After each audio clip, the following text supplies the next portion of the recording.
Siyempre masaya at nakabalik na ang mga batang Riles, yung mga mababait na batang Riles. Lahat kami magpupunyagi, naghanda nga ako ng mga pagkain para magpakain sa kanila. Sarado ang Positive. So ito na ang pagbabalik ng mga MBR boys. Paano ba tatawagin si Kidlat? Ano yan?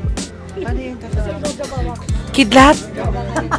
Actually, sobra kong nanibago talaga kay Antonio. So parang hindi na si Matos ate magiging ano ko dito. Parang feeling ko si Antonio. Sobrang fresh, ang gwapo. Ikaw, te? Kidlat pa rin. Ay, ba? No count. Ayun lang. Nanonood kami dito ng mga eksena nila. Kasi magbabarlahan na sila. Kami dito for the cheerleader lang. Ay! Go! Tignan yung mga eksena namin. Hindi lang kayong ang magugulat.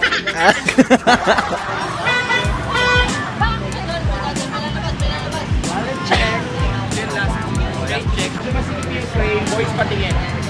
Medyo masilip yung frame, so kailangan sakto kayo. Nag-rule sakto ka lang kung pinakalasal.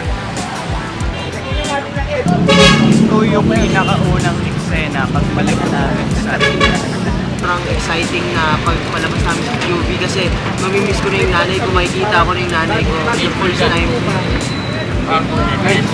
Beautiful and blessed. Kaya very excited ako makita ng nanay ko ngayon. So, ayun naman. First time ko dito sa Riles, na-excite ako. Action!